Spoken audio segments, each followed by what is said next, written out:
Good evening, and welcome to tonight's investigative special. Imagine this: you open your banking app, tap a few buttons, and send $2,000 to someone you believe is your daughter stranded, desperate, needing help right now. 30 seconds later, the money is gone, irreversible, untraceable, and when you call your bank in tears, begging for help, they tell you there's nothing they can do. You authorize the transfer. Case closed. You're out $2,000, and the scammer is already spending it. This isn't a rare horror story. This is Zelle, this lightning-fast payment app built directly into the apps of America's biggest bank, and for millions of Americans, it has become a digital highway for fraud. Tonight, we're going to expose how Zelle was designed in a way that makes scams almost impossible to stop, how the banks that own Zelle have quietly fought every attempt to make them liable, and how, again and again, they shift the blame onto the victims they're supposed to protect. We're going to walk through the birth of Zelle, the explosion of fraud that followed, the heartbreaking stories of real people who lost everything, and the shocking revelations from internal documents, congressional hearings, and whistleblowers that show the banks knew this was coming and did almost nothing to stop it.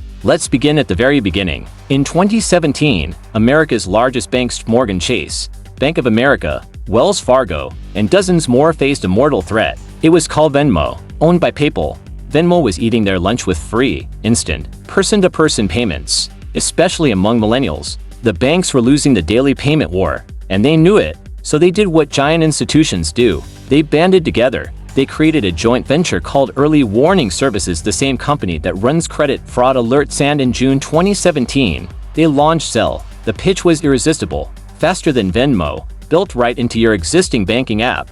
No new account needed, and completely free. By the end of 2017, Zelle was already moving more money than Venmo. By 2023, it was processing nearly $1 trillion a year, but there was a catch, a massive, deliberately ignored catch. And like Venmo, Cash App, or PayPal, Zelle transfers are not held in a separate wallet. The moment you hit send, the money is deducted from your checking account and deposited instantly into the recipients. There is no authorization delay. There is no pending period. And most critically, there is no way to reverse the transaction, ever. Even if you were tricked, even if the account belongs to a criminal. The banks call this a feature, victims call it a nightmare. Let's be clear, Zelle itself is not hacking your phone. The scams are social engineering, old-fashioned con artistry supercharged by modern technology. The most common is the emergency scam. A grandparent gets a tearful call. "Grandma, it's me, I'm in jail, I need bail money right now, please send it to my lawyer's Zelle." The voice sounds exactly like their grandchild because the scammer is using an AI voice cloning tool that only needs 3 seconds of audio from TikTok or Instagram. Then there's bank impersonation. You get a text, "This is Bank of America fraud alert. Did you just try to send $900 via Zelle?" Reply yes or nitrogen monoxide. You reply nitrogen monoxide. Immediately, a fraud specialist calls from a spoofed number. They sound official. They know your address. They say, "We've locked your account. To secure it, we need you to Zelle the money to a safe account we control." Terrified, you do it. The money goes straight to the scammer. And the newest horror, account takeovers. Criminals buy stolen bank login credentials on the dark web for as little as $10. They log in as you, add their own phone number and email to your Zelle profile, and drain your account before you even know they're inside. In every case, the money is gone in seconds. Let me introduce you to Margaret Lombardi, a 78-year-old retired nurse from Sarasota, Florida. In March 2023, Margaret received a call from someone pretending to be her grandson. He was crying. He'd been in a car accident. A pregnant woman was hurt. He needed $9,000 immediately for legal fees or he'd go to jail.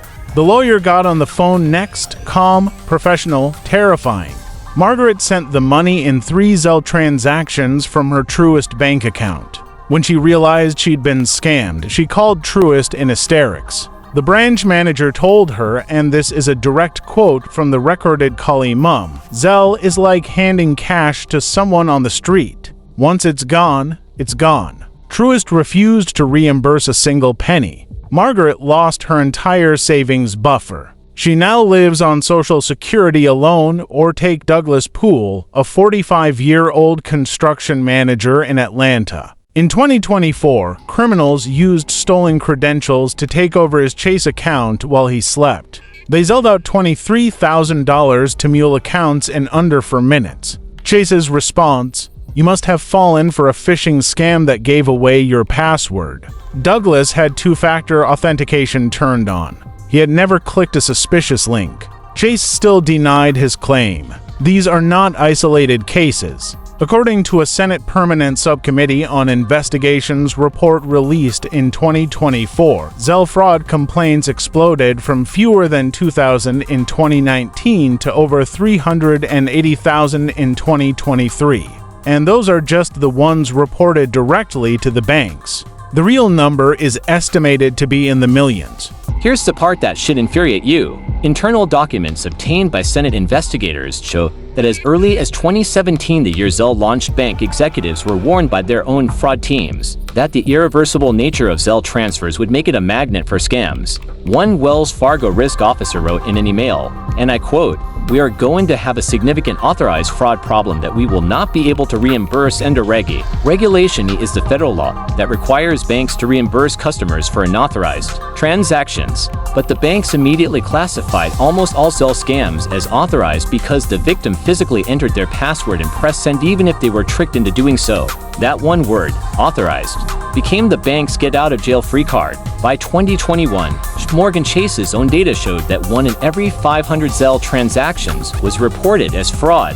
That's 2,000 times higher than the fraud rate on traditional checking accounts. Bank of America told its employees in internal training to blame the customer first. Remind them they sent the money to the wrong person. In 2022, when Senator Elizabeth Warren demanded answers, the CEO of Early Warning Services admitted under oath that the banks had rejected adding even basic fraud protections like delaying transfers to new recipients for 30 minutes because it would slow down the customer experience and hurt adoption. Translation: speed and growth were more important than safety. When we come back, the secret policy that lets banks reimburse some victims but not others, the whistleblower who says fraud is actually much worse than reported, and the one simple change that could stop 90% of these scams tomorrow, but the banks are fighting it tooth and nail. Stay with us. Here's something the banks don't advertise. They do sometimes reimburse Zelle victims, but only quietly and only when they feel like it. Consumer advocates have uncovered a de facto two-tier system. If you're elderly, if you threaten to go to the media, if you file a complaint with the Consumer Financial Protection Bureau, or if you're lucky enough to get a sympathetic supervisor on the phone, sometimes the bank will make an exception and give you your money back as a courtesy. But if you're just an average person who doesn't know how to fight the system, tough luck. In 2023, Truist Bank reimbursed only 4% of Zelle fraud claims. Bank of America reimbursed less than 1%. Chase won't even release its numbers. One former Chase fraud investigator, speaking on condition of anonymity, told us, "We were instructed to deny almost every claim unless the customer was over 75 or the amount was over 10 though." Using dollars, management called it cost containment. Perhaps the most damning evidence of blame victims.